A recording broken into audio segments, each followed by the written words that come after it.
Prabhat, we must start. Yeah. Uh, so good afternoon, everybody. So this is the uh, uh, fifth webinar in the series of the webinars that Cognos team is currently conducting under the Cognos Learning Academy. My voice is audible, Manish. Can you hear Yes. me properly? Yeah. Okay. Today's topic is getting back on track, which is I believe, given the current scenarios and current lockdown condition happening due to COVID-19, is very relevant for the people. And we will be discussing along with our panelists some of the challenges faced by the companies currently, as well as what is the way forward, how what are some of those tricks and techniques which they can deploy in order to come out of this situation quickly, as well as develop a long term strategies in order to avoid some of these situations, which in some cases are predictable, in other cases they are not predictable. A quick touch upon the agenda for today. We will be having a quick introduction about ourselves and as well as about our panelists. Then we will get into current challenges. What is the way out of the challenges? So we'll have some quick methods which needs to be deployed in order to run the business as well as sustain the long-term profitability. Then we will be getting into a very interesting subject today that some of these things how you can avoid, because this is not the only time when the companies are facing difficulties in running the operations. It can happen again. Then the lean philosophy, which has helped many companies throughout, how it can help, and what are some of those techniques which if we bring into action can help companies in coming out of this situation. We would be discussing few cases because this is a very unprecedented condition. So we will not be having a case directly talking about the current situation, but at the same time, we will be having cases with the relevancy of the current situation. And then we will be taking questions and answers. My request to all the participants is that please post your question under Q&A, tab section here in your video. We will be answering them, taking them towards the end, and we rest assured that we'll be taking all the questions. If there are certain questions which due to paucity of time we will not be able to take, we will try answering them to you on one-to-one basis. With this, I will move to introduce the panel. Manish is the founder member of Cognos Consulting. He is industry and consulting professional and a lean sensei. He has a total experience around 35 years, out of which he has a very interesting case managing industries as well as advising industries as a consultant. So he knows inside out as well as outside in perspective for transformation. He has held leadership positions across companies, Aisha, Trident, Simpler, RBS, and ESAB. Global experience all throughout, and he brings to the table industry, like I said, industry as well as consulting angle. We also have Mr. Amandeep today with us, who is an independent director and mentor for startup, former MD and CEOs of a few corporations. He has been an industry professional since long, overall more than 30 years of experience. He has led businesses, managed large transformations, head of HR and corporate affairs in different organizations. So it's a very a round mix and well, shaped mix of the professional experience he has. He has led, OCL and DCL, which is Dalmia Cement, currently to the phenomenal growth. He has made that change happen, with the team effort and with the collaboration. So he's a strategic leader, and we are blessed to have him today with us at this situation. A brief about myself: I have an overall experience of 15 years. I have been involved into transformations, leveraging various methodologies such as Lean, Six Sigma, TPM. I have worked across different sectors. I have been associated with iShell, PwC, and Everest Group. With this, I will move ahead. A brief about ourselves. So, our vision and something which we are really passionate about is transforming people and transforming businesses. And we really believe in doing this. And we do whatever we do currently is along these two directions. Some of the traits that we bring to the table: number one, humility, reflective, collaborative, honest, and empowered. So we are not, we do not driven by a general greed of the professionalism. We are somebody who are really passionate about problem solving. We have 4 lines of businesses: business transformation, organization, people, and change, Cognos Talent Solutions, Cognos Learning Academy. So these, like I said earlier, some of these training sessions and webinars are being conducted by Cognos Learning Academy. We have some well-established partners with whom we have global relationship. Cognitive Talent Solutions, SumTotal, and TalentClick. These companies assist us in various initiatives that we take up at the clients and developing holistic problem-solving services as well as products. We enable work and workforce, and we execute desired outcomes and strategy to elevate the stakeholder value. So this is the motto, by which we live and behave. From there, I'll move to a quick about the Cognos business system. So basis the different improvement methodologies like Danaher, Toyota Production System, Malcolm Baldrige system, we have also developed a holistic philosophy to bring about real transformation and real change in the organization. So this philosophy is inspired primarily by Lean principles, and it has a core at it, which is driven by people, plan, and process, and through which we bring about real results to the client. So that this is the core philosophy by which we live and behave and make changes at the client systems. With this, I'll move to the topic at hand, which is, describing some of the challenges faced by the organizations. And I'm sure most of you are familiar because a lot has been written, a lot has been published about some of these things. But I would invite currently my panelists, Manish and Aman, to quickly touch upon some of the fundamental challenges being faced by the organizations currently. So Manish, over to you with this. Thank you, Prabhat. Very good afternoon to everybody. What I will be doing is I will talk through a little bit on the challenges, and then I will have a little conversation with Aman, and then both of us will try to discuss and come out with some solutions and the way forward for everybody. Yeah, I think that looks good. Yeah. So the typical challenges which we are having is not a very typical challenge for any situation which we have ever faced.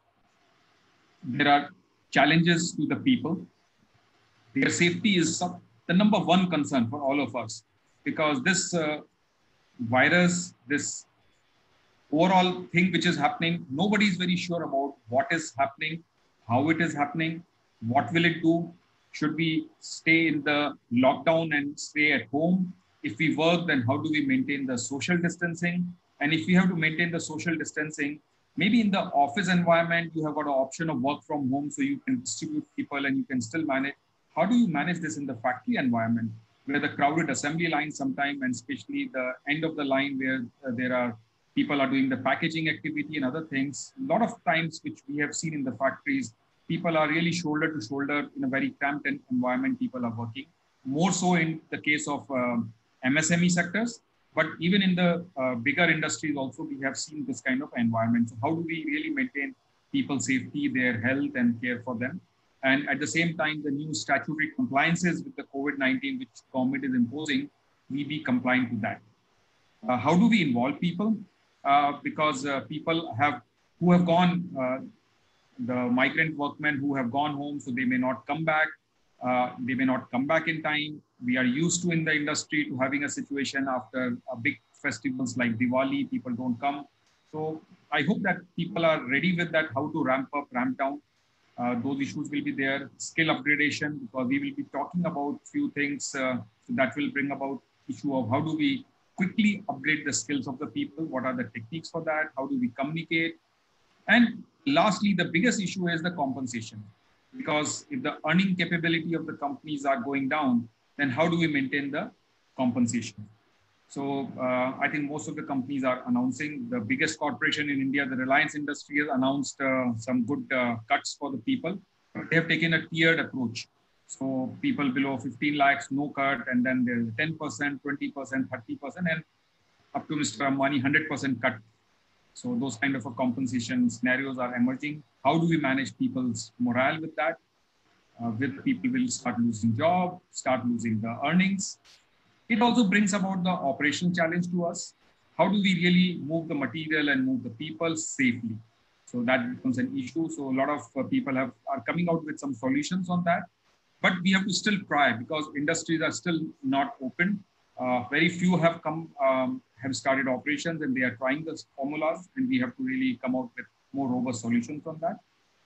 There are productivity related issues will be there because people will be less, material supply will be less, cash flow will be an issue, and overall supply chain stability because the suppliers also will not be fully geared up to supply the material to us.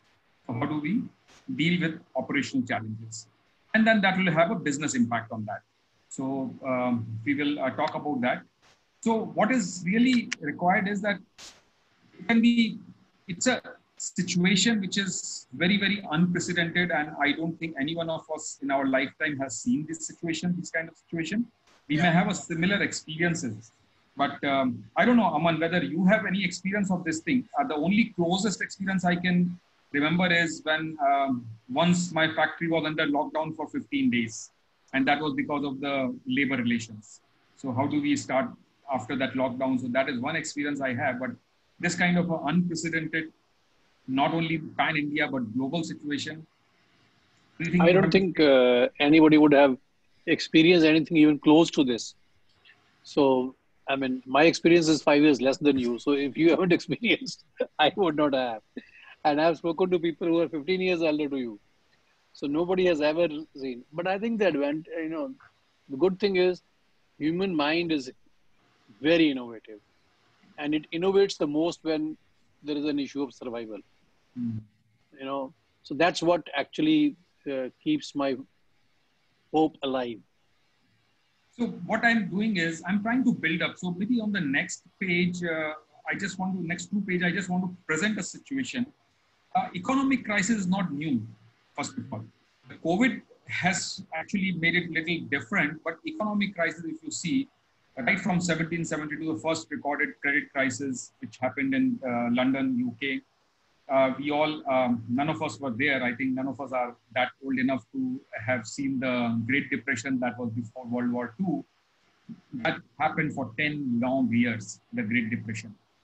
OPEC, oil price shock and recession of 73, Asia economic crisis of 97, Great Recession and financial crisis 2007 and 8, which most of us will remember because we were pretty much there. It's just about 12 years ago, what happened. What is different from all those crises for the present is, it is a complete lockdown. So the supply chain is totally stopped, business has totally stopped. If you see that the oil companies, their tankers are just not moving, so they don't know. So the cost of even carrying that inventory in their tankers and other places is a huge burden on that. So we have heard stories that people are trying to sell the oil for free or actually give money to take the oil. So it is a very, very unprecedented situation on that, which is the lockdown.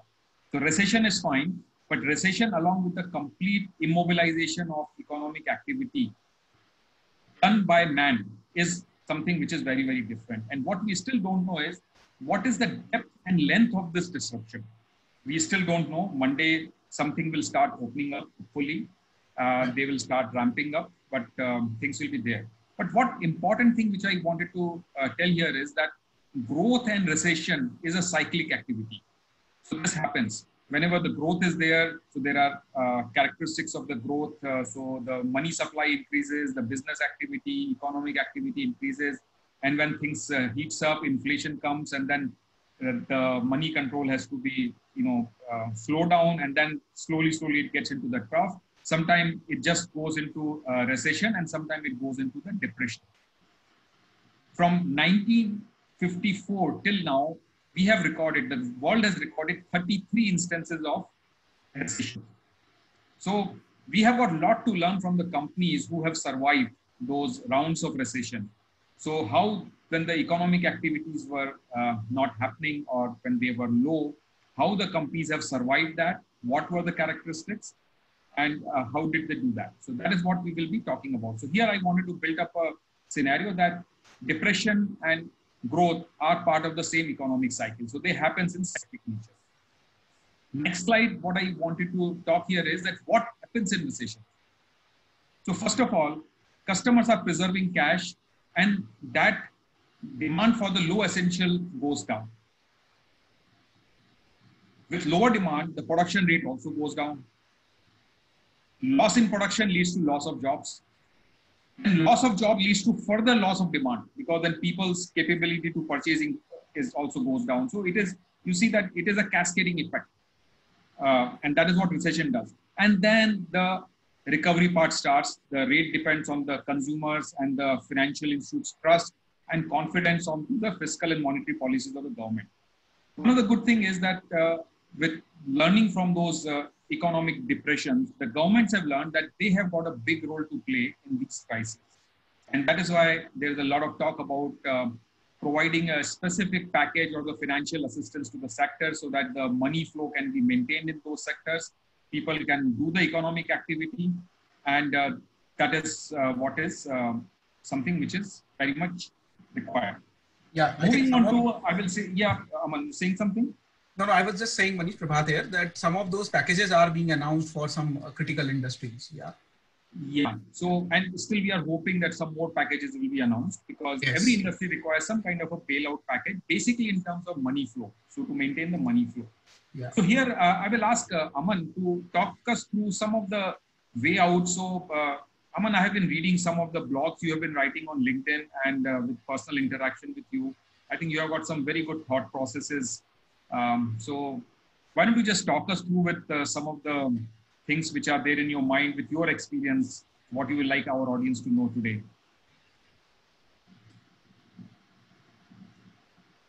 You are there? Okay. Yeah. Am I audible now? Yes. Yes, you are. Okay. So, you know, what your last sentence was that, you know, government bailout packages essentially to ease out the cash flow. So expecting certain things to be done by the government is certainly a valid ask by the industry. But I think what is most important at this stage is everybody whomsoever I've spoken to, whether I've spoken to an industrialist, an entrepreneur running a 20 crore business or an entrepreneur running a 5,000 crore business, one thing which runs common across is, you know, conserve the cash. And but one thing which I really, you know, liked in one of the companies is that they are saying that we are not focusing only on the P&L and the balance sheet.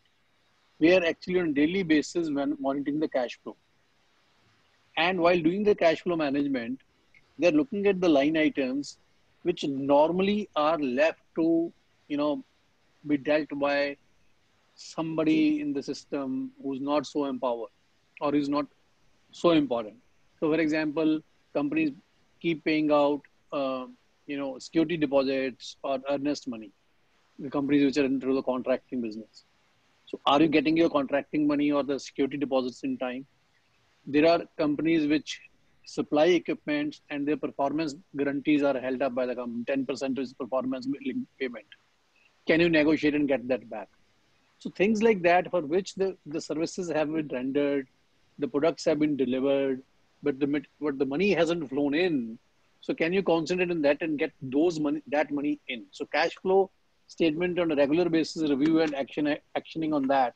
You know, I was talking to a large transport company on 21st when the first lockdown started. They had they have a turnover over 2,500 crores per year. So approximately, let's say 200 crores a month, and 145 crores was unbilled amount on 21st. And when they started to work that again, the first priority they said is, let us ensure that for all this 145 crores, the bills are prepared and the bills are submitted to the customer. Believe you me, it took them 2 weeks to get that organized.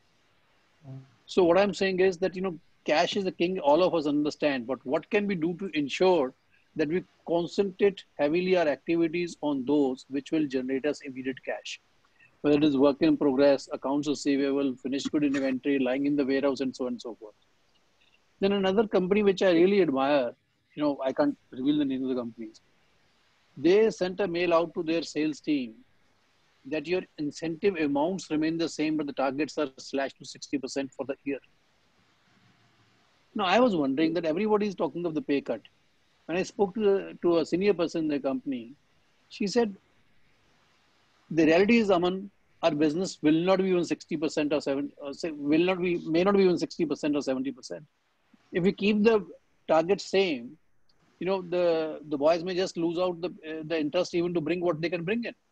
Yeah. Yeah.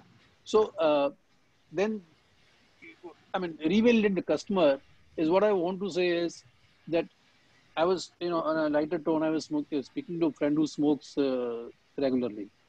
He used to smoke Marlboro, and he said Marlboro was not available. I shifted to Classic, and I don't think I'll come back to Marlboro. So just check if your customer is still there or she has changed her preferences. Reassess the customer needs. I was reading a survey which was done by AC Nelson. All of us are aware that we have a gut feel, not aware. I mean, not only aware, we have a gut feel that all the discretionary spend items, uh, that overall volume will come down. Okay, and I like to buy watches once in 2-3 years. So the company from which I buy the watches, they send me a promotional scheme saying that the watch which you inquired about 6 months back, it's available at 50% of the price. So what I'm saying is, if you are even in a luxury business, this is the time for you to be proactive and make offer which the customer cannot resist. So revalidate the customer, revalidate the demand, reprice the product, whatever you need to do. For a B2B business, I won't be surprised if you're supplying to another industry, people will come back and ask you for a different different, not only price, but even payment terms. I know for sure, for example, Tata Steel sent a letter out to all its vendors as early as end of March, that all the payment terms, whatever was the payment terms, are deferred by 45 days. So if you are paid within 7 days, it will be 7 plus 45. If you are paid for 1 month, it will be 1 month plus 45 days. Now, if one of the largest companies in the country can do that without asking even for the alignment from the vendor, I'm sure that you would have started feeling that pressure. Mm-hmm. But let us see that what can you do to engage with the customer and proactively seek that, and rather than getting it as a surprise. In fact, Aman, I remember one company in the great recession of 2007 and 8, which came out with a new idea and actually had grown because of that. It's called Groupon, a company which was making those coupons to make those non-essential things more affordable to the people. And that was the one company which really made very good progress during that period, and it's still thriving in multiple countries across the globe. And they are making those non-essential things where people really don't want to shell out big money, but the desire is there for the customers. So that was a very innovation which came in 2007 and 8. Yeah, Manish, very valid. So I think people are innovating. That's what I was saying a while back. The confidence of hope, actually, in my, what I see is, it emanates from the fact that the human mind is most innovative, and it innovates the most when it is under pressure. I was speaking to somebody, who used to supply equipments to gyms. When I got gyms are shut, your business will be completely out. He said, not at all. One gym was servicing 500 people. Now, out of those 500, at least 50 will try to create a small home gym. So I would have much bigger customers to address to. He says, I am redesigning my offerings so that I can setting up a very small home gym at least cost with a package which can ensure that there is a online trainer available to the person. So look at the way people are seeing, benefit in the adversity rather than seeing adversity as an only adversity. Yeah. I was talking to a hotelier. He said, my chefs have started giving online classes because people are cooking a lot at home. So he says, my chefs have started giving online classes to people who want to cook our recipes at home. Now, whether they will be able to earn the same amount of money or they will be able to only earn the loyalty at this stage, only time will tell. Okay. So in addition to the customers, I think in the sequence, eventually all this, whether it is cash flow or the customer, it has to be done by people. Now, safety of people should be the top priority. Today morning, I'm sure most of you would have got that somebody quoted Jack Ma saying that in the current year, the only thing we should focus on is staying alive. Yeah. And if you're alive at the end of the year, that's the biggest profit you can earn. So if a person like Jack Ma is saying that to the entire world, right? So that means this is the level of worry which people have regarding their well-being. And at this stage, if we as an organization, you as an organization, don't do not only take actions, but be seen as an organization who actually uh, makes a priority, people safety as a priority, and they design their workplace with COVID compliance. I think that's the first thing. But another thing which Manish was saying related to Diwali, that people go back on Diwali and some other festivals, they don't come back, etc. So I see this as an opportunity because a lot of people who were from different cities, working in different cities, they would have gone back to their hometowns. So different estimates suggesting differently, but I would say for a large factory, not more than 20 to 30% of the total employees will be available who can join you within 24 or 48 hours. And for the remaining being the transportation and the states stealing the borders, etc., assume that only 30 or 40% strength is available to you. Can you run your factory not only at 30% production, but even up to 100% production with the same set of people? Manish, you will agree that whenever we have gone abroad, we have seen the same paper machine or a spinning machine or a cement plant run with 1/3 of the number of people which we are used to run in India. Right? And I'm sure that a lot of participants on the call will echo this. And all of us believe that it can't happen in India. This is the opportunity for you to demonstrate that this can happen in India. Be in touch with your international machinery suppliers and ask them, how many people do I need to run this machine? And you will, you knew the answer, but you will again be surprised to see that actually you don't need the number of people you are using it to run that factory. This probably is an opportunity for you to cut that manpower forever. But that's the reality. You might have to run the very machines. Interesting thing, when I was doing a little bit of research on the various companies, and of course, it will come out Toyota as one of our model company where we take inspiration. I was comparing between Toyota and Volkswagen. Now, both are equal size. Volkswagen is slightly bigger than Toyota as of today, but then they are like 1920, they move into that direction. Profitability of Toyota is 1%, more than 1% over Volkswagen. But Volkswagen use 80% more people than Toyota to get similar output. And that is very startling. You can imagine the productivity level which Toyota drives. So I will reserve that for my next section when I will talk about that. But what you have made a point is a very valid point, Aman, that yes, we all who have got more exposure to, looking at some of the advanced countries, Western worlds, and even Japan and Korea, and even China nowadays, we can see that the productivity level of people is much, much, much higher. So this is the time when we can really focus on that and improve our productivity. And productivity is not simply, from my point of view, it is more about respecting the human being. Why we should say that the Indian people are less productive? Are we any way inferior from others? No, it is our leadership which is not allowing them to make productive. So let us do that. This is the time, I will say. So I was sent another WhatsApp joke today that who helped you the transformation of IT in your company? CEO, CTO, and the third option was COVID. So digital transformation. Yeah. The digital transformation. Yeah. So the digital transformation is happening. Let COVID drive that. The last but not the least point, I would give an example of, Manish, I'm trying to give examples of my discussions happening with the various entrepreneurs in the last few days. So just go this slide back, just one slide back. Yes. On the layoff, I would say, one of my friends who runs a large hospital chain, I advise him on the people matters as well. So he was in the process of laying off of people because he's not into general medicine, he's into eye care centers. So he said, there's no footfall. And I don't know when the footfall will start happening. And so I told him that, why don't you do one thing? instead of laying off people, because if the footfalls start happening after 3 months, you will not be able to get the people back. So you are engaging people for 6 days a week, engage them for 3 days a week and pay them half the salary. He said, what about the minimum wages? I said, minimum wages is prescription by a day, not by a month.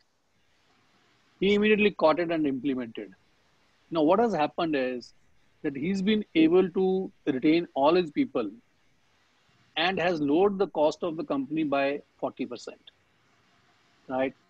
Now, these are the kind of things which one must do, because layoffs are not A, easy to implement.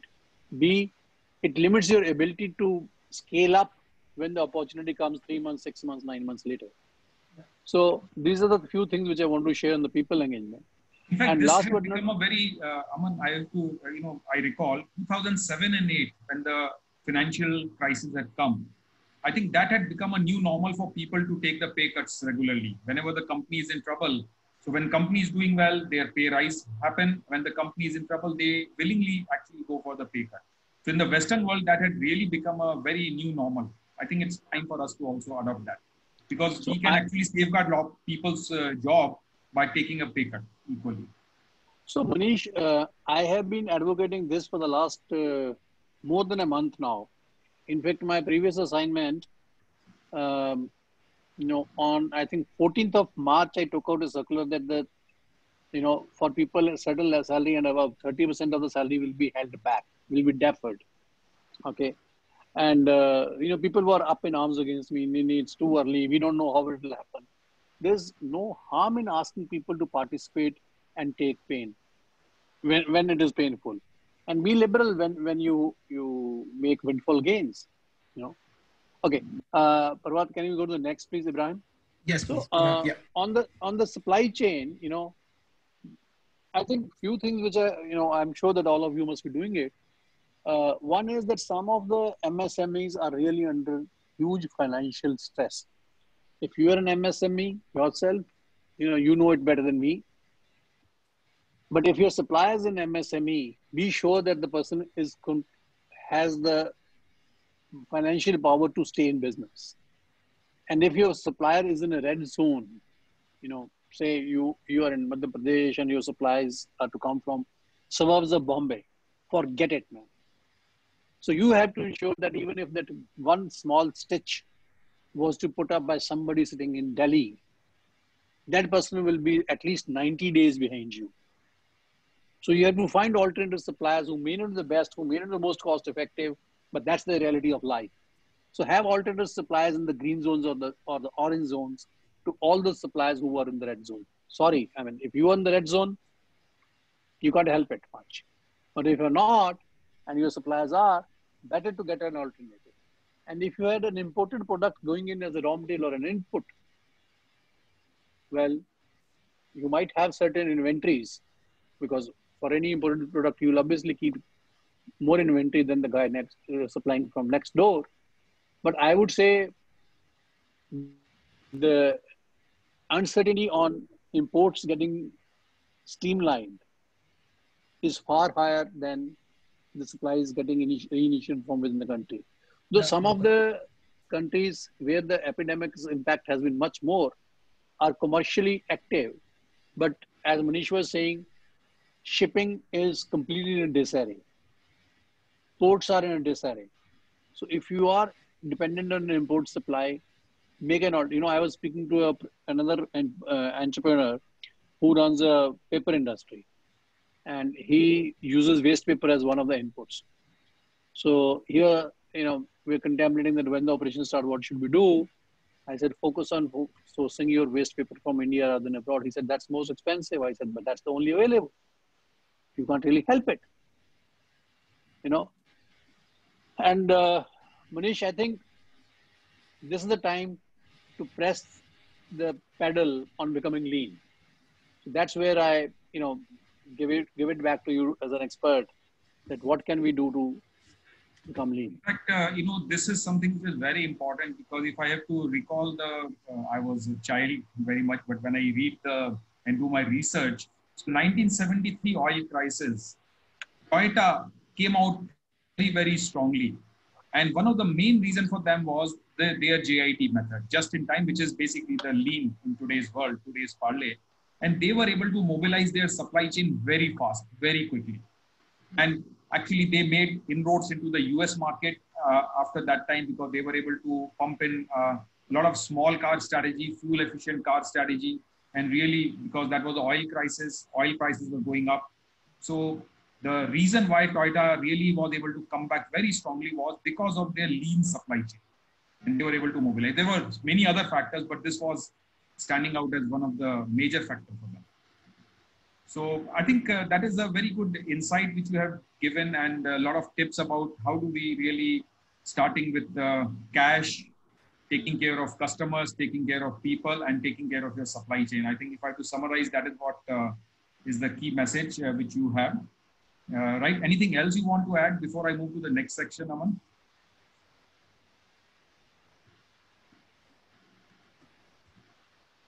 Okay. So let us move to the next section. So here we are talking about that how do we become recession resistant? Now, there are two things. There are few sectors which will be, by nature of their business, they will be recession resistant. Which are those sectors? Banking and financials, because they are controlling the money supply, so they are recession proof because they are into the forefront of that activity.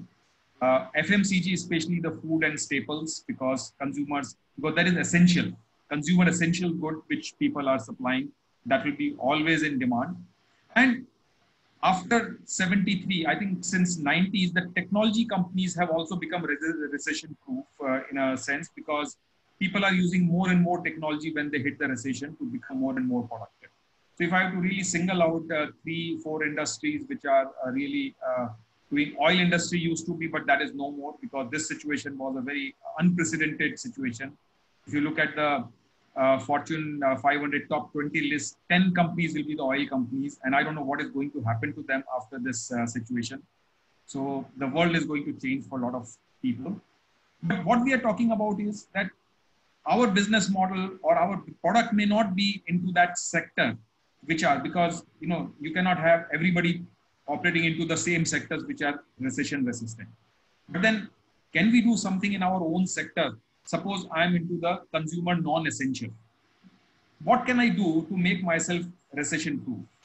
So that is the topic which we are talking about, and we have to implement some of the things which Aman was talking, and plus we have to implement some of the things which will be a long-term measure, because as I had mentioned earlier, that recession and growth is a cyclic activity. So it is not that the first time and the last time we are going to face it. We may face less severe, maybe more severe in future. So what is important is how do we insulate ourselves and what best we can do. I remember Stephen Covey here, he used to his first principle was be proactive. He was saying that we should live into our circle of influence and not into the circle of concern. We must focus on what we can do. And that is very, very important. We have to face the brutal reality, what is happening today, and then focus on what we can do. Now here, I have picked up 2 companies which are the inspiration for these thought and the action plan. So number one is a Toyota. And then for some of you who little unknown company is the Danaher, because it's a sleepy industrial product company in US. So I will talk about that. Toyota has been a company which has been figuring in most of the studies in last 20-25 years, especially after the 73 this thing. But most of the research or the best-selling books which have like In Search of Excellence by Tom Peters, or you can talk about Built to Last or Good to Great Journey, most of those are focusing on the American companies, and Toyota was not covered in those research studies culminating into the books. MIT had conducted a study, and in 91 they came out with a outcome, the paper outcome, into a book called The Machine That Changed the World. That study was on which are the companies which are in Asia, Europe, America, which are making difference in the productivity and the quality levels. So they have done a detailed study, detailed benchmarking, and then they came out with the final outcome that one company which stands out is called Toyota.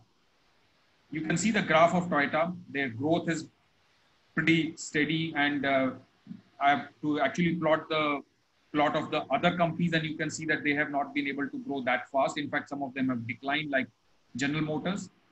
When they were very small, 1/20th the size of General Motors, they had dreamt that they will become the number one car manufacturer in the world, and they did become 5 years ahead of their vision. So there is something good in their DNA, and it is not simply the volume. It is also, if you look at their financials and their productivity, as I was mentioning, that between them and Volkswagen, a similar turnover, they make more profit, they make more ROI, and they also are 80% more productive in terms of their people. So there's something in their DNA which really makes them. Another criteria why I have chosen Toyota is I have also seen that how many recession cycles they have been successfully able to do it. Mind it, they are not in the industry which is consumer essential. Cars are not consumer essential. In US, yes, probably people will say it is, but other countries it is not so much consumer essential. So how a company which is not a consumer essential can still survive the recessions after recessions of what they have built on that. Another company which has actually mimicked the Toyota-like success, they have studied a lot and they try to replicate that, was Danaher Corporation. And this is something which is a true application of Toyota production systems or the lean methodologies in US. And they also have got a very unenviable record of maintaining a 2-digit return to the shareholders for 30 consecutive years, which no other company has done it. If you see in the graph, it shows the S&P 500 companies and the big companies like 3M or Honeywell or GE. And you can see the graph which shows about how Danaher has been able to do this. This was the article, a dynamo called Danaher, published in 2007 Business Week magazine. And that really talks about that, the culture, what it is. One thing which was common between both the companies was, and that was the first point which Aman had mentioned, they know how to generate cash, how to manage cash, and how to use the cash. I think that was something which was part of their number one business strategy was always. They were always focused on cash.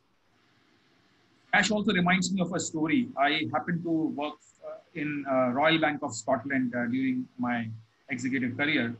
And Royal Bank of Scotland in 2007 did a deal of buying out ABN AMRO on a 100% cash deal.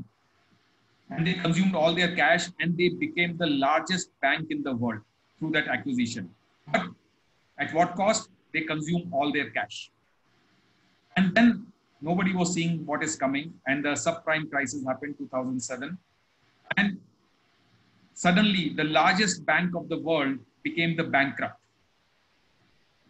So Bank of England had to bail it out, and 85% of their share was actually bought out by a Bank of England and done that. So I will once again totally align with, and I will support what Aman had said. Cash is the king, not now, but forever. So based on that, we have come up with some characteristics or some of the actions which should be done by the businesses to make them recession resistant.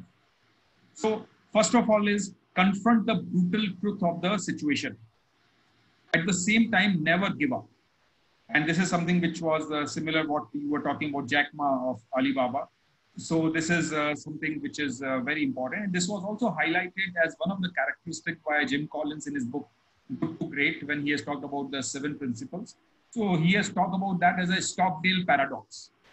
So Stockdale, I don't know how many of you have heard about that Stockdale paradox. I remember that. Yeah. Yeah. So, he was the war veteran in Vietnam, and he actually faced the brutal reality that, and he only said one thing: I know one thing, that I will come out alive here.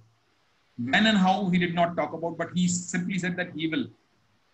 Other people who did not survive the Vietnam War were always saying, oh, by the next Christmas we will be out, or by the Easter we will be out, and the Easter will come, Christmas will come and go, and they will not be still in Vietnam.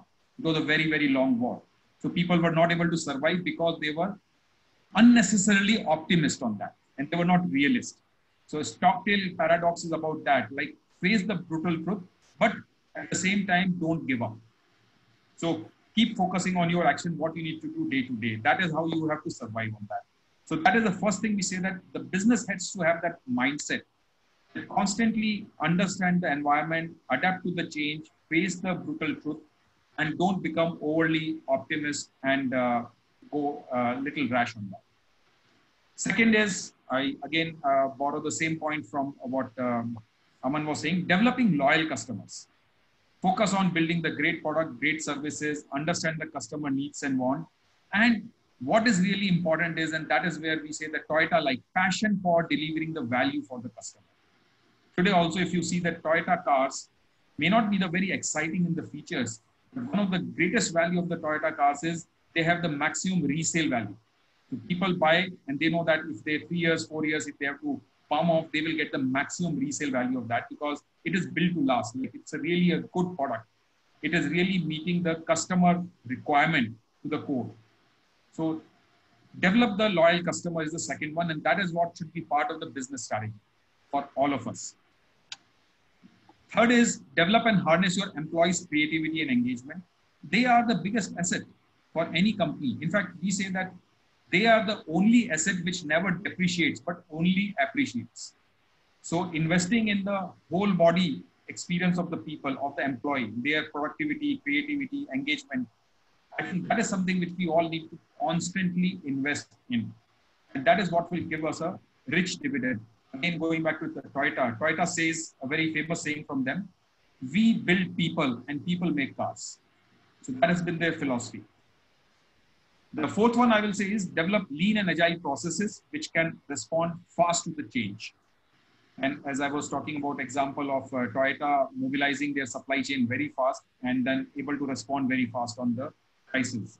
So that was something which we have to really focus on and develop that. Focus on developing the loyal customers. This is, I think, getting repeated here.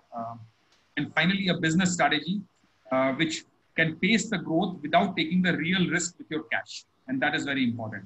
Don't consume all your cash. If you go and search the companies with a lot of cash, people are still wondering, where are they going to spend the cash? The company which has got maximum cash, probably one of the companies, Berkshire Hathaway. They have got $100 billion plus in their cash reserve. Now, what are they going to do? Which company they are going to buy in this crisis? Now, those are the things. So people who have got the cash in such crisis, they can really uncash. So these are the 6 points I will say that which helps in making this business as resistant. And now what we have to do is we have to talk about in a little bit more concrete terms that how do we really make these 6 points actionable. Now this 6 point, as I was saying, that includes what Aman was saying, the 4 critical points. So, and I've just added the strategy point into that. So, anything else you want to add here, Aman, before I move to the next section? No, Rajiv, I think there are some of the questions which people have put on the chat and the Q&A, and which will give us an opportunity to come back to some of the points later. I think let's go with the flow. Any question you think you want to answer now, or we can take it to the later? There is one question related to Toyota, which you might like to answer right away. There is a question that why do you think that Toyota has not been so successful in India? So, I mean, my view is Toyota has been very successful in India also. But since you know Toyota very well, why don't you answer that? I think Toyota, with whatever business strategy they have put in India, they have been very successful. Their product like Innova is something which is a path-breaking product. They're a leader in their segment, I will say. And we all have got very good experience. And remember one thing, that the predecessor of Innova was Qualis. Some of you may remember that.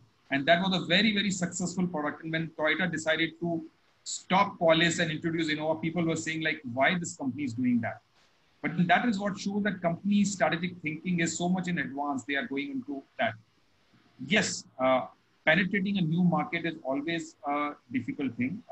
And they are getting their strategy. And I think they got their strategy, whatever they have done so far, very good. So their Innova is a runaway success. And even the upgrade, the new Cresta is a runaway success. Now they have collaborated with Suzuki and they are coming out with a smaller car segment. And I'm sure they will be successful on that.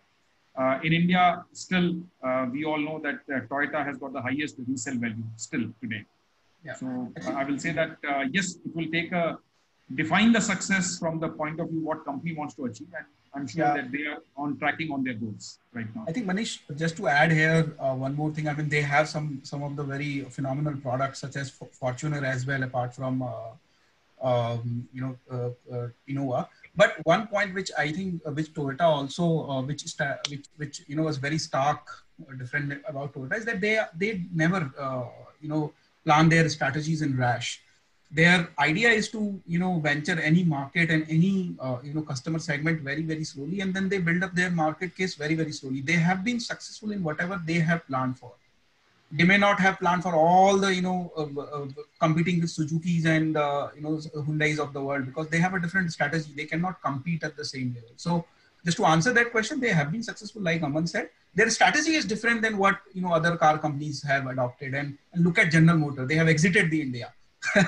So just taking an example of some of the other companies. Yeah. So I think India is a tough market, and when you are investing in a country, you have to go with your how much cash you want to spend in developing that market and how you want to pace that market. So probably from that point of view, I will say that they define their own success based on what strategy they make and are they able to execute that strategy. Now, from our perspective, we may look at it differently, but from their perspective, I think they are progressing very finely on their path. Manish, there are two questions from Ankur Dheer which you can address during your next slides, which are related to how do we plan lean for MSME and with little and no infra and not enough skill set with their people. So these are two questions from one Ankur Dheer, and I think you should address it during your talk. I will answer. So let us move to a little bit of a more concrete on this. So we have understood conceptually the direction where we want to go, and we have given tips. So Aman has shared a lot of practical tips on that what needs to be done on those. I will now call it 5 dimensions. So there were 4 dimensions which Aman has introduced, and I have introduced the dimension of strategy, a long-term strategy, that how do we really put strategy in place. Now let us talk about to operationalize these 5 points. What is the common thread for that? So here I want to introduce what we call the lean principles. So this is nothing but the principles after that book, The Machine That Changed the World, when they benchmarked Toyota as the best company in the world in terms of productivity and quality. The research authors, Jim Womack and Daniel Johns, they thought that let us document this as a principle so that every industry which is non-auto also can actually use it. Otherwise, people will say that this is only applicable to the car manufacturer. Now, here I would like to point out one thing, that most of the car manufacturers in some way or the other have started adopting JIT or the equivalent methods. Are they equally successful as Toyota? No, absolutely no.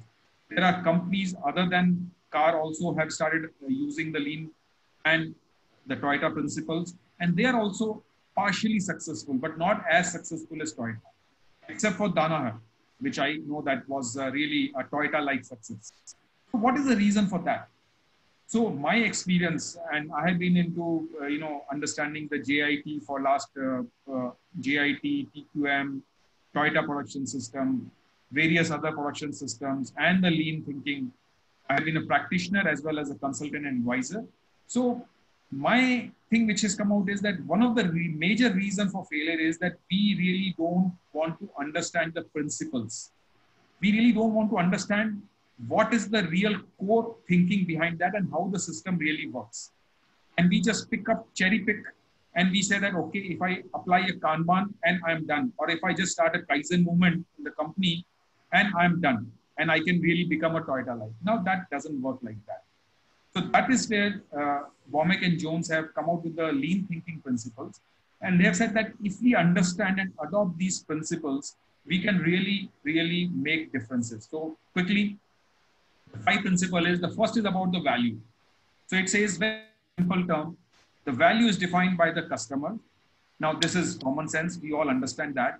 But what is important is they have defined opposite of value is called waste. And they have defined very clearly that any activity for which if you put up a bill to the customer and if customer is not willing to pay for that, then that is a waste from the eyes of the customer. So you must be very brutally honest with and you must call a waste and then do something about it. Reduce it, eliminate it. And that is something which a lot of people have not been able to understand, the concept of waste. If you look at the DNA of Toyota, they say that the waste elimination is one of the biggest pillar for them. They are relentless, all the employees are relentlessly onto this spree of identifying the waste and removing the waste. Because they say that is the continuous improvement for them all the time.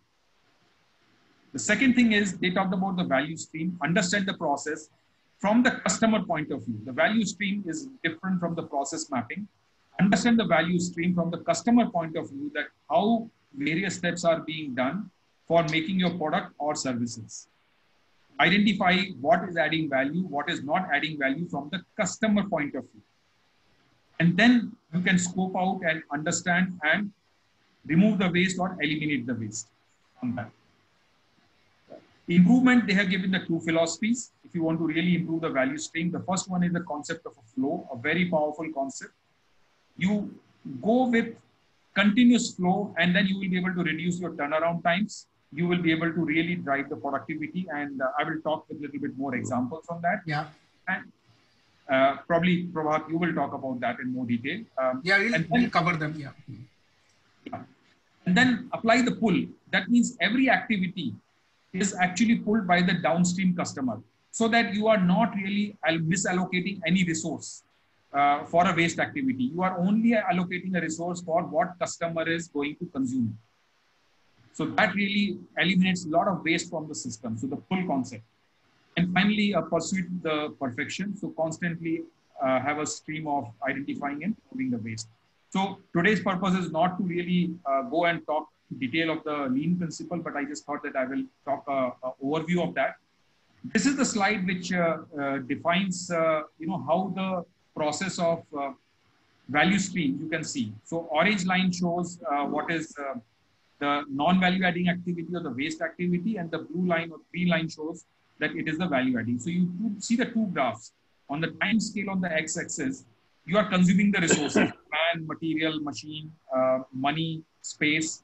So you are consuming these resources.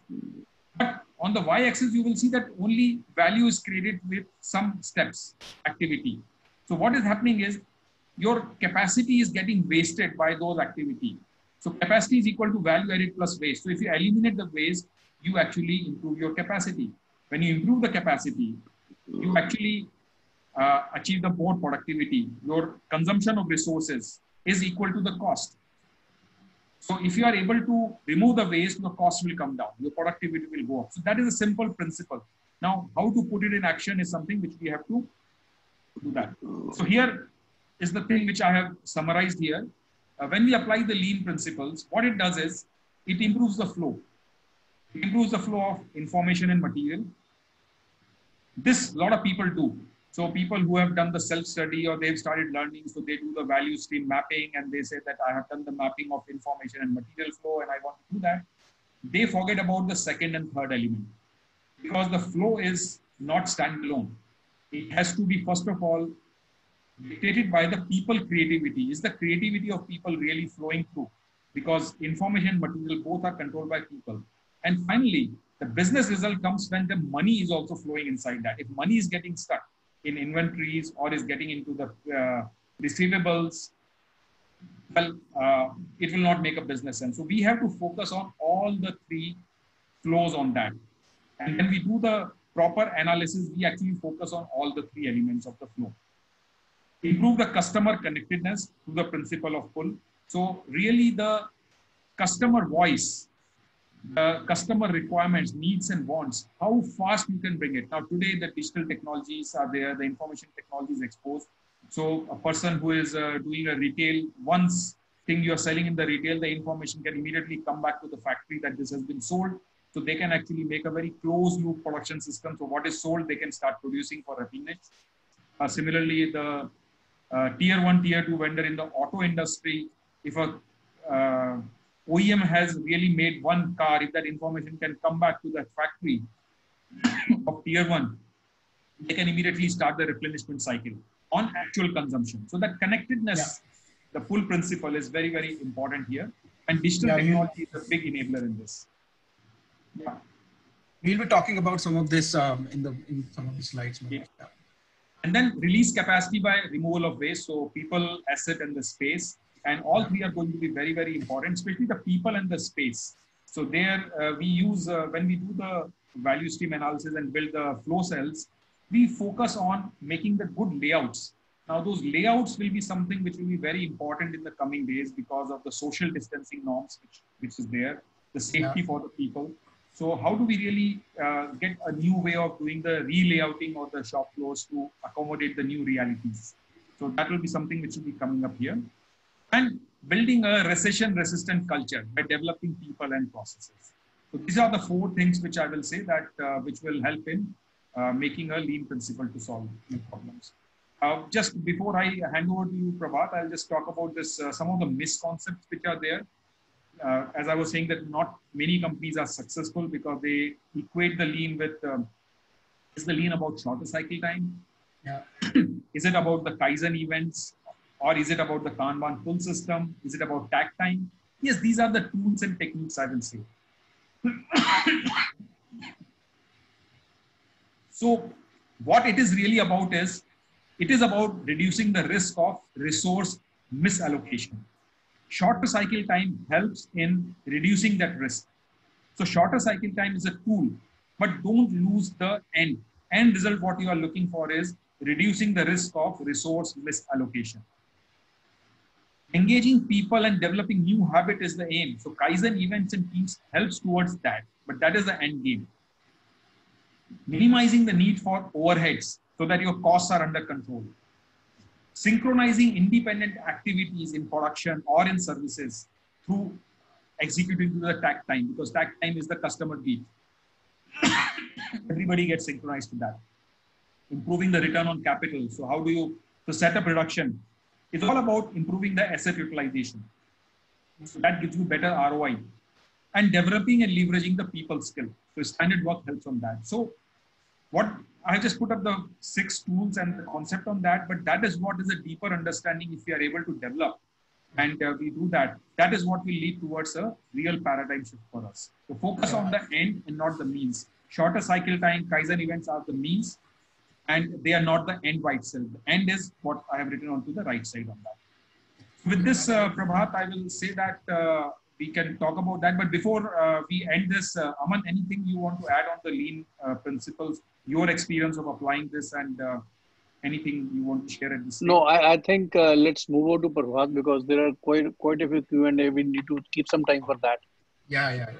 So I will, so Manish has already spoken a lot about some of the key things in the lean pipeline. So I will not spend much time, but just to answer some of the fundamental questions that how do we get about implementing lean, and especially in the current scenario. So what is to be done?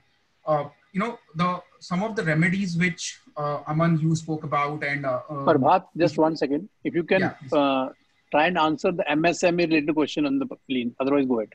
Yeah. So I will come to it, Aman, when we will really talk about the implementation. But let me just relate that how lean can help in terms of, what you have spoken about, the quick fixes or the remedies for the companies which are going to open up soon. So first one is the preserving cash. How do you do, applying the lean tool? So some of the tools which you can apply are value stream analysis and rapid improvement events. So they will help you in terms of identifying waste, and then cutting those waste as quickly as possible in order to secure cash.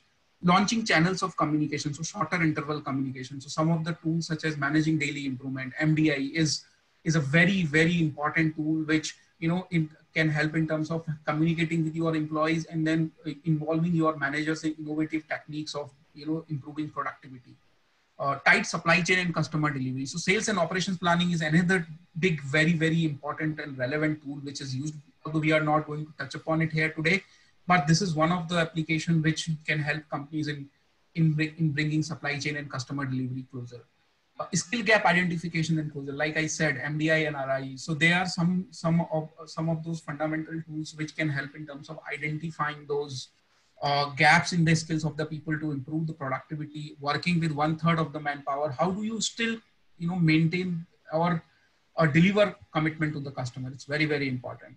and then catching early warning and restoring. So that's very, very important. And like you said, also mentioned, Aman, is that the connected factory, the entire concept of the digital transformation is coming to the picture now, because people are now promoters and CEOs and CXOs of the companies are demanding this information, because they do not have such a layer of people to give them information on time. So now they need some of those tools, which, you know, a lot of people were talking about for past 4-5 years, that how they can get live information and then act upon it as well. Because information, you cannot always act upon the information unless, you know, it gives you some insight to work upon. So some of these proposed methods are there.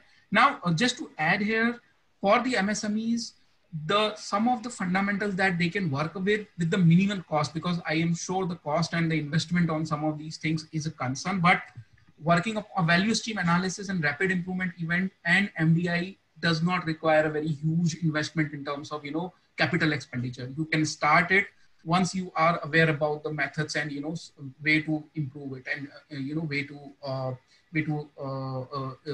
involve in your day-to-day working. How do you apply lean thinking? Now it starts, and it's a cycle, it's a continuous improvement cycle. It starts with mapping the current state, then moving towards the future state where you have eliminated non-value. So red ones are non-value added activities, and then you have reduced it so that whatever value add you have gives you a very higher percentage of the productivity or the benefit improvement. How do you implement the future state? So how do you actually remove it is with the help of flow cells. And in deploying those flow cells happens through RIE. So RIE is rapid improvement event. It is a cycle which I will quickly cover. And then managing daily improvement is a cycle through which you can sustain as well as involve many people, and then also train people and quickly, you know, serve the customer on a shorter cycle time so that you know whatever you are working upon, with the help of a program management office, because everything needs to be very tightly controlled. The role of a program management office is basically to monitor the information, generate the information, and create insights so that leadership can act upon it. Otherwise, what will happen? It will become a, you know, like we used to say earlier, Panchvarshi Yojana. You are not able to, you know, gain valuable outcome out of any initiative that you take. I will quickly touch upon this. So value stream is basically, it starts from supplier to the customer. There are two types of value stream: demand, development, and delivery. Now, the other one are secondary value stream. In any value stream analysis exercise that you do, you have to map all these things. And then you can start with as a pilot. I mean, it is not necessary that you have to do it at the organization wise. Typically, we suggest all our customers to take a plant and then start from there, and then, you know, move towards the solution. I will move ahead because this is essentially the idea behind value stream analysis, is to eliminate the waste. Flow cell is another key aspect, and then this helps in terms of, you know, maintaining the flow as well as eliminating the waste.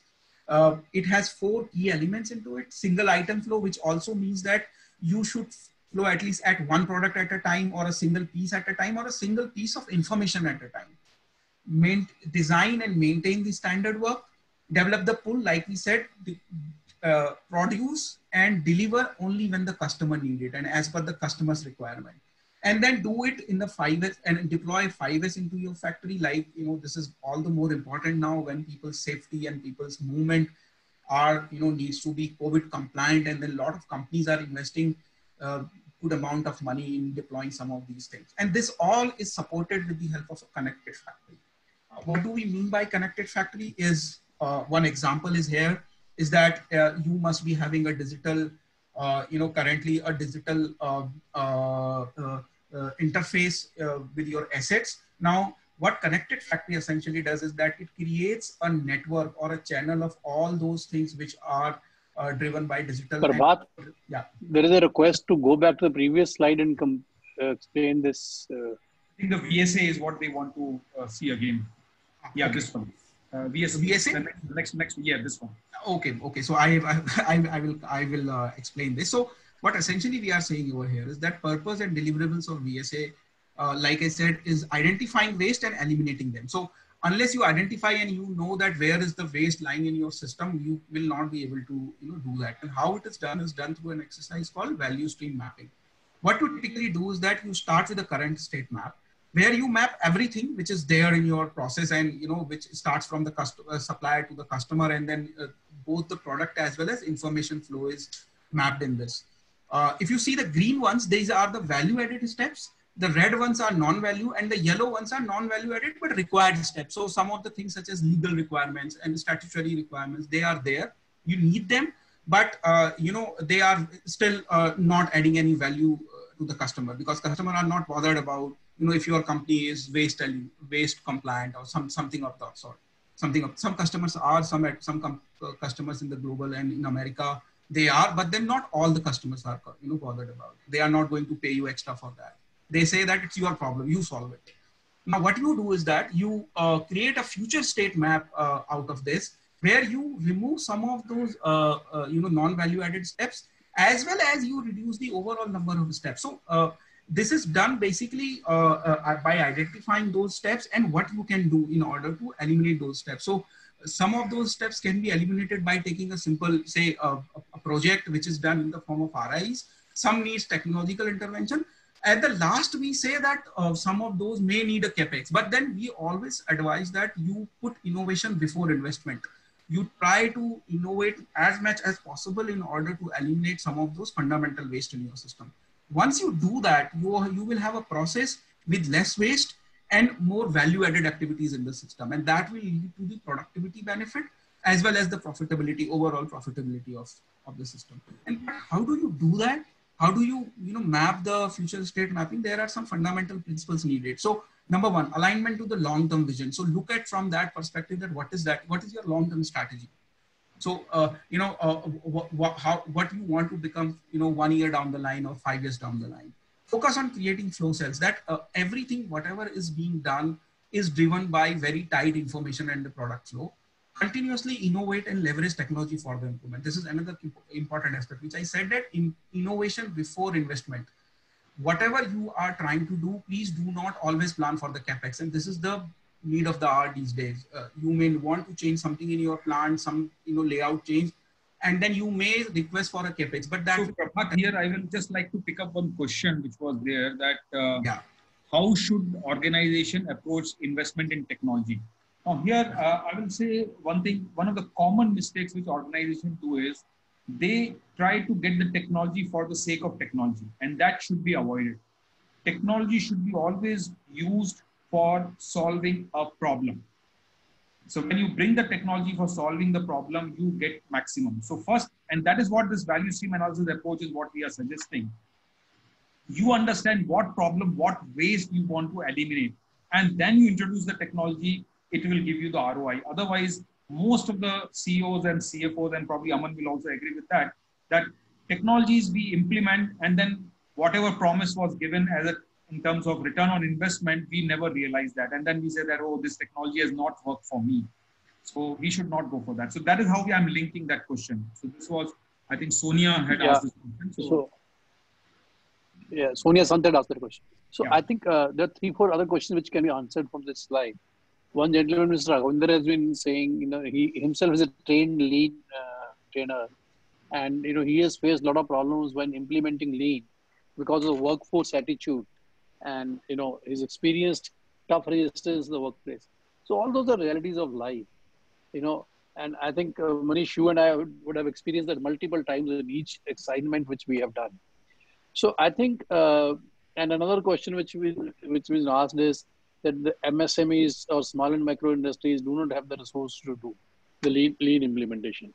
But what Prabhat has just explained here, if you just do the value stream analysis and value stream mapping, and if you are able to identify the waste or the activities which are not adding any value to the customer and eliminate that, I think there is no rocket science here, and it doesn't require much of an investment. And one of the questions is that the promoters and the entrepreneurs in small companies, they don't want to invest in these things. I think no promoter of any size wants to promote on anything for which there is no value on the table. The problem is that most of us get hooked on to a method, process, or concept rather than the value which it creates. The means become the end in themselves. So that's the challenge which most of the practitioners of a particular faith or belief start experiencing on the shop floor. The engineers ask for the budget, sir, mere ko ye motor upgrade karni hai, can I get some money? Nobody will give you that. But if you go to your management and saying that, okay, I want to eliminate waste to the extent of 10%, and that will reduce my total production cost by a lakh of rupees in a small company, a lakh of rupees per day or per month. Can I spend 20,000 rupees as an advance out of that wastage? Now, if that is the proposal you are making and you have confidence that you will be able to deliver that, you will get budgets and allocated. So through this, I have tried to answer 5, 6 comments and questions which were asked on the various slides. Oh, back to you, Prabhat. And I'll just explain on the MSME also, because that was a question which was there. So MSME, first of all, we must understand that MSME contributes to 35 to 40% of Indian GDP. It's a very big sector by itself. So if they are not reformed, I think and they are acting as a critical supply chain for the major industry. So it is very important that the transformation in MSME sector should happen. So that is one thing which is given. Now, the way MSME development is happening is there are industry associations like CII, FICCI, ASSOCHAM, or automobile specific like say ATMA. So they run their clusters and they provide some, but that has not been very effective. What has been more effective is major OEMs have taken their cluster development approach. Like we partnered with Mahindra for their SBCD program to roll out to their tier 1, tier 2 vendors on that.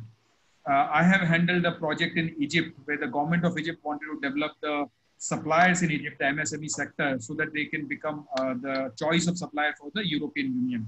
So I've handled that project. But there also, the concept was a mother company was chosen as a Unilever was the mother company and their suppliers. Because end of the day, MSME sector has to get attached to 1 or 2 major customers onto that, because very seldom they will be doing a direct B2C business. They will be mostly B2B business. So this is one reality and one of the things. Now, what we are trying to come out with this is we are trying to develop the cluster approach and also the technology enablement so that we can provide this service of training and consultation and re-equip their people in the lowest possible cost on that. So that is something which is, we have got started working on that and we'll be coming out with that. But a lot of resources are available today also for MSME sector and they have to explore that. So that is all I will say right now, but it is a very important sector. Unfortunately, today it has been only developed by in the cluster by some of the OEMs. We have to take it forward to that. Prabhat, you can start. Yeah, I think, Aman and Manish, you have already answered some of the fundamental things which, I'm going to implement. And then essentially there are different methods and different tools. But what I, like Aman also said, is that you need to start by very, very, one of the very basic exercises of value stream analysis. And then once you have identified the waste and then, listed them down and then prioritized them, the important aspect is that you just need to figure out how to eliminate them. And then elimination does not necessarily require an investment. So like we said, innovate before, investment. Some of the, we have seen in our own examples and then, when we work upon it, is that some of the wastes are very, very common and they can be eliminated very quickly. And then, with the very minimal investment, if at all it is needed.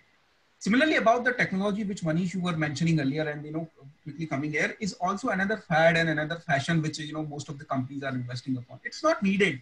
You just need to figure out that which waste you can eliminate by leveraging the technology. And more importantly, first you need to eliminate the waste, then go for the technology. So what typically is happening that companies are investing into technologies without looking at their processes.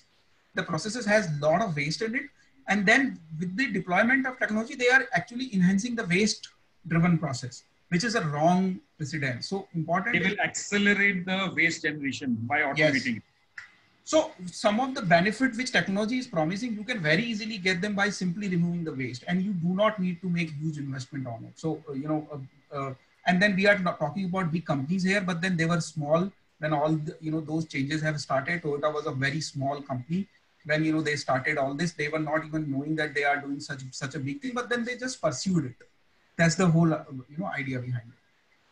I will quickly touch upon this cycle of rapid improvement, and it has a very fundamental belief in it that how do you coach people while also solving problem with them.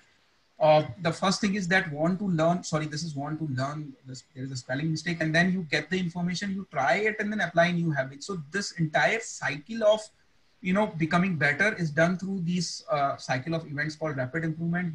This cycle moves through preparation to event to sustain. And preparation is basically how do you prepare for the event. Event is when you actually make the change happen, and it typically happens during the 5 days. We actually plan it the way so that on the 4th or 5th day of the event, you see the change and you experience it yourself. Then you sustain it for the longer duration.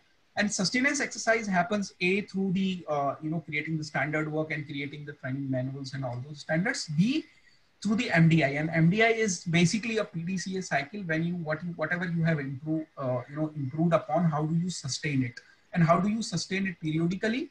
At the same time, how do you monitor the service to the customer on a very shorter interval? This is very important. Like Aman said, the current need is that how quickly you can assess the want of the customer and then deliver it accordingly. If you are not able to do that, you will lose the customer to the competitor as well as the revenue coming out of it. So any opportunity of improvement will go away. So it's very important to manage your customer on a daily basis. MDI is one such technique. I have insisted upon this, that the PMO is needed in order to actually monitor this progress, because a tight connection is needed. Otherwise, you will lose the track. I will summarize it here before we move to the use cases and questions. The first one is, and the most important one is, protect the cash. It is needed for the survival. So it's the matter of survival. So for that, you need cash. Reassess customer wants and needs. Very, very important. Invest in developing new businesses, customers, and product. If at all you need to invest on anything. Involve and engage people in problem identification as well as solution implementation. You need to involve them. Otherwise, they will feel left out because you have to run with minimum number of people. Rest of the people will feel demotivated. Like, Aman gave an example that can you devise a new sales strategy or incentive scheme with 60% targets. Assess processes from the value and waste perspective and eliminate it relentlessly. And you do not need to make huge investments over here. Develop a supply chain strategy. Very, very important, because supply chain is something which is going to be impacted big time, and the biggest impact is going to happen on the supply chain. So start looking for alternate sourcing before you even open up, and develop deeper relationship with the suppliers. It's very important. You need to, develop a relationship so that you jointly become profitable. If you only want to become profitable by squeezing your suppliers, that's not going to work. So it's very, very important to follow some of these things. Aman and Manish, so Manish, why don't you take us through this case study quickly, and then maybe we can take Aman's case and then move to the question and answers, because we have, I think, a couple of minutes left. What I will do is I will quickly talk about one case study, which, and this is something which is very close to my heart, because this is something which I was the leader of this organization, and not as a consultant, but as a leader, I was able to execute this. This was in China when I was leading the battery manufacturing plant there. And they were, this is Duracell batteries, if I have to tell the name. They were making batteries, and whatever capacity was installed was 600 million units per year. And the demand was not there for that much. So all the infrastructure, CapEx, everything was geared up for a higher volume, but it was not there. So how did we survive on that? And so it was something which was looming very large on our face, that we might get closed because it was under so much pressure. So we had come out with a strategy, and we were in touch with one of the global leaders on the lean transformation called Simpler Consulting. Later on, I worked for Simpler for 5 years for Asia Pac business. So when I started my consulting career. So Simpler Consulting, they taught us the lean manufacturing methods and the practical aspects of how to implement them. And we started working on that.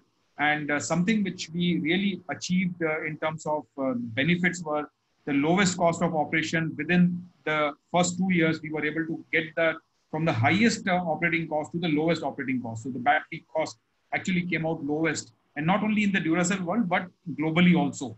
It was very competitive with the local Chinese guys also. So that was something which we were able to do with the continuous improvement methodology on there. On-time performance was literally 99 to 100%, and it used to be about 60%. So our delivery reliability was very, very important. This is something which a lot of people underestimate, but I will say that with my experiences, reliability of turnaround time is the biggest lever in any business, because if that reliability is not there, a lot of waste gets generated. So this was something which we have learned from Simpler that time, and we have really focused on that on-time delivery on that, and that really paid a lot of rich dividend for us in terms of the money flow, in terms of customer satisfaction, getting more businesses, everything was happening on that. Defect levels, I think below 100 ppm, I used to call it 2-digit ppm, and we were able to get our defect levels to 2-digit ppms on that.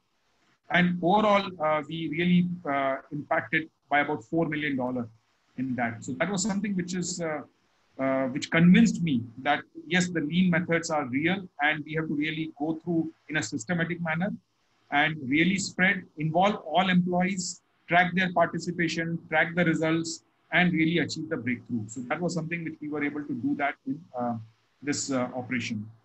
I will also invite Aman to share some of his path-breaking work which he has done in Dalmia Cement. Aman, will you like to share some of the Manish, how much time do we have? Because it is already 5:25, and we have few questions to answer. I think engaging let us go to the question in that case. Because engaging with the participants will be more useful. Okay. So shall we go to the Q&A? Yes, please. Okay. So the first is only a comment that situation in COVID is, in my opinion, an enormous acceleration of innovation and customer service. So completely agree. So couldn't read the name of the person who's given this comment. Can't agree more with this. So thanks for this comment. Investing in technology of Sonia Sant question, Manish, you have already answered that. Yeah, I think. So I'll come to the question which we have not answered, that the main challenge is aligning the mindset of the top management and owners in the MSME sector. Now, this is really very right on that. And the way I have got experience of running the cluster, and that was not in India, that was in Egypt. So I started with getting all the promoters involved in the upfront workshop, and I did what I call leading the lean charter. So there I got them involved. They were a little bit motivated to give it a try, but within the first month, when we started showing them the results, we saw their engagement really increasing. So that was the reason within 1 year, we were able to transform those companies. So we had adopted 12 MSME companies. Yes, I will say that top management engagement is very important, but then you have to adopt a process of engaging them. They will not come automatically for that. They will be only judging it by the results. And that is what we have to deliver. And lean methodology actually promises to deliver results very fast. So that is how I will explain on this. The next question is, I'm also a freelance trainer and consultant in lean manufacturing. Yeah, we actually spoke about his concerns. Okay. Okay. So fine, we have done we that. We addressed Raghavendra's concerns. Yeah, we covered it. We covered it. Suhas is asking, sir, in MSMEs, there are different set of challenges like space, floating manpower, resource crunch. Yes, this is the biggest concern. Yes, I totally agree with that. And that is where we are trying to develop some model for that. MSME is something which has been, as I said, like it is 35% of the GDP contribution comes from that, but it has been really very, very neglected sector. So a lot of work has to be done. Manish, I'm sure that you would know some of the MSMEs who have adopted, if not fully, partially the lean methodology and would have got tremendous benefit. So will it be possible for you to connect Suhas with one of those clients offline so that he gets the confidence in driving it? Sure. So Suhas, please connect with us separately, and then we will connect some of the successful MSME sectors. We'll connect you. Yeah. But yes, what I'm really getting is that this is a task which is, as a country, it is a Herculean task because they are the really backbone for our entire supply chain, MSME sector. And it really requires a huge transformation. And because the sheer numbers are so many on the organization, without having a proper collaborative, cooperative cluster approach, we will not be able to share the cost and make it affordable to them. So that is something which we are working on, use of technology. Or what you said, deployment of technology. Yeah, deployment of technology. So that's something which we will be working on. Okay. Yeah. Next question is training in Japan on lean TPM extra. I was able to... We have addressed Raghavinder. We have addressed. Okay, fine. Then next is Deepak. Creating a lean culture while managing current crisis. Deepak, you are yourself a champion of that. You should not be asking this question. Probably Deepak wants to share something. Why don't you unmute him and ask him to share if he has something to share about this?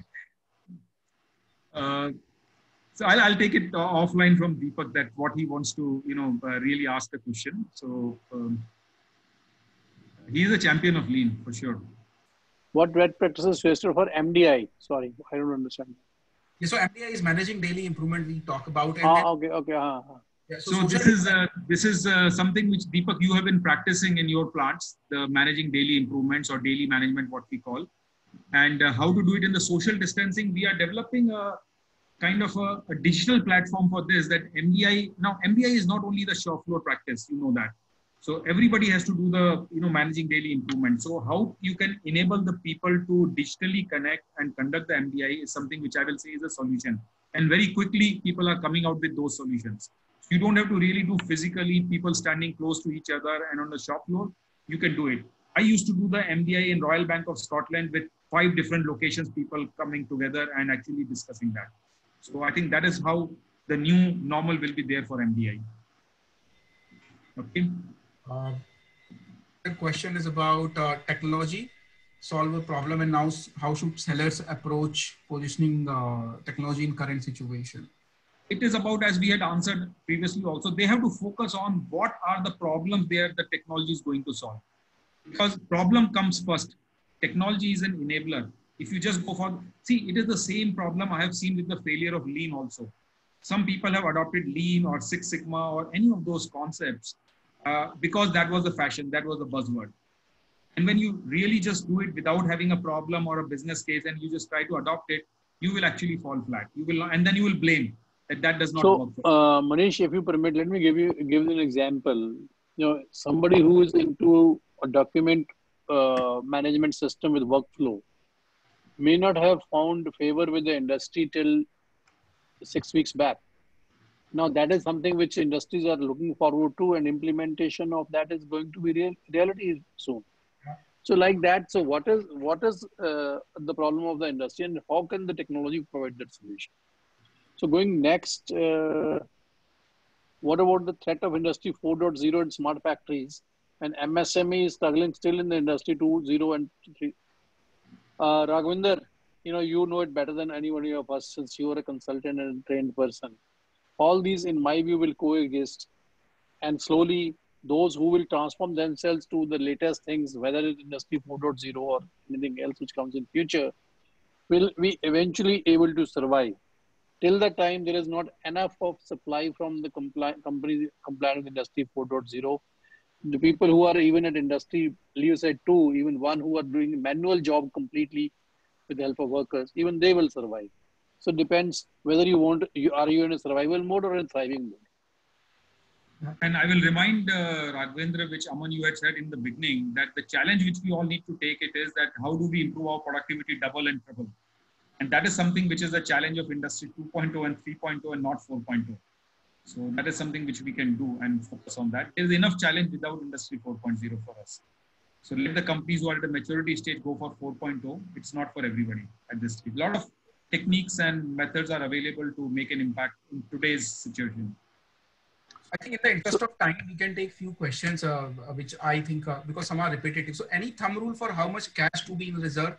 Aman, any thought? So Sachin, thanks for your active participation. You've been asking to explain some of the slides in between as well. I would say you must do a scenario planning, thinking there is no revenue for 3 months, 6 months, and 9 months. And what are the minimum expenditures required to keep afloat? My gut is that anything in the range of 6 months of expenses at the minimum level required to keep the company afloat in the absence of any revenue should suffice to sail through. However, to start the business, you will need some working capital even when you will restart. So add that to that 6 months of reserves. So typically, if you are running on a working cash to cash cycle of 3 months, and you need 6 months of fixed cost, which is approximately 7 to 8% even in MSME. So I would say 4 months of your 4 months of your sales. The working capital required should be sufficient to keep you sustained. But I also understand after talking to some of the MSMEs, people don't have that kind of a money. So yeah, there is a challenge, huge challenge. Yeah. Some people have requested for the deck and they have shared their email ID. We will be doing it. You can also alternatively reach out to the ID, but if suppose your query is not covered, we will try to cover as much as possible. One of the question is about we have followed TPS in our organization and also tried to follow every part every day based on the customer requirement, but it failed and the OTIF was not improved. So how to improve this? I mean, this is a very specific example. Maybe we can talk about it separately, Mr. Srikanth, and then we can think about how what challenges you faced and how to eliminate those from the lean principles. I think you can separately reach out to me, and we can just understand your case and should be able to give you some quick solution on that. Should be very easy to fix, probably. There was another question from Sachin. I think shortage of labor is another concern, and then I think some of the point which we covered also is that you need to start planning innovative techniques to start working with 1/3 of the manpower. So this is something which I will totally agree with what Aman was saying in the beginning, that this is probably is an opportunity for us. In my personal experience, at least I have gone about 12 to 15 different companies, the small MSME I'm talking about, that they were saying there is a shortage of labor. And when we have done a very simple tool of lean called standardized work, which is about balancing the line to the takt time requirement, we were able to double or triple the productivity immediately. The best I have seen, or the worst productivity level I have seen, was the line was running with 24 people. And they were saying that even if one person is short, they will not be able to produce the output. And when we did a rapid improvement and we did the line balancing and takt time application of that, we were able to run the line with 8 people. So 24 to 8. That kind of a dramatic results you can get on that. So labor shortage is more of a mindset in my experience. You can get a very quick solution for that. And I have got enough experience and my team has got enough experience from that to do that. That is something which can be done. The last question is about vendor approval, and this is the last one which we'll be taking. And you are right, Rajesh, that vendor approval processes needs to be looked into, but it is more important from the vendor's perspective also that you need to create processes so that you can qualify, because this is an opportunity for you to qualify to some of those OEMs and some of the top companies, where you were targeting to do, but then they were not looking at it. You are in green zone, you can supply, bring your processes to the level so that you can be able to supply to some of those customers you are targeting. And this presents an opportunity from both sides. Yes, on one side, OEM should revisit their vendor approval processes, but then they cannot compromise on some of the fundamentals such as quality and delivery. So it's up to you as well, or for the vendors to improve your processes and go there. That's my take on it. Like Manish and anything. So you have to go to the vendor's place and actually see the problem and solve that. That is how you have to work on that.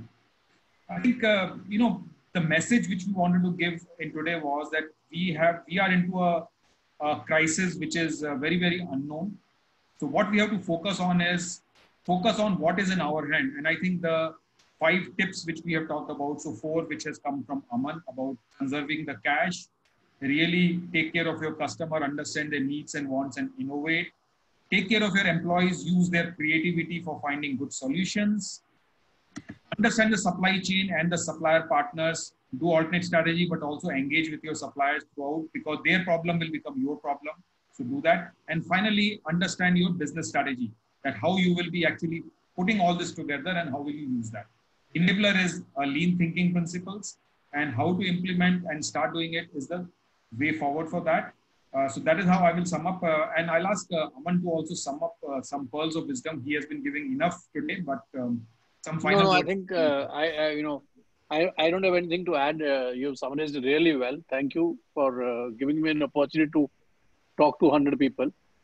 If you can allow me 30 seconds, Mr. S.S. Nayan had specifically asked that what is that which I talked that how do we manage the minimum wages thing for the lowest level employees. So what I was saying, and I can see Mr. Nayan still on the call. So what I was saying is that, the minimum wages are mandatory, but minimum wages are defined for a wage per day. It doesn't say wage per month. So if you're engaging your employees, if your quantum of work has come down to half, engage the employees for half the number of days and pay them for those many days. So this is what I was saying. So yeah, over from my side, and really enjoyed this interactive session for 1.5 hours. So what we will do is that the recording of today's webinar will be available on our website and the YouTube channel, and also the presentation will be uploaded, and we will also try to email it to all of you.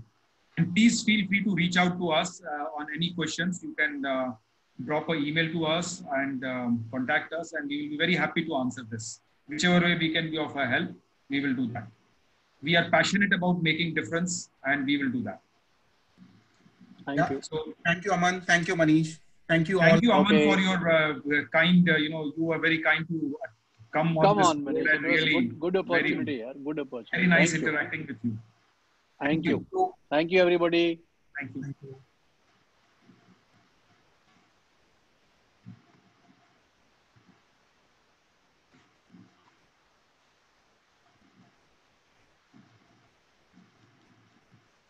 But you have captured all the questions, I believe, right? Yes, we have captured, and we so this is also available as a part of recording, so we can get that. Fine. Okay. So I'll quit the meeting now, and then we can pick offline. Thank you.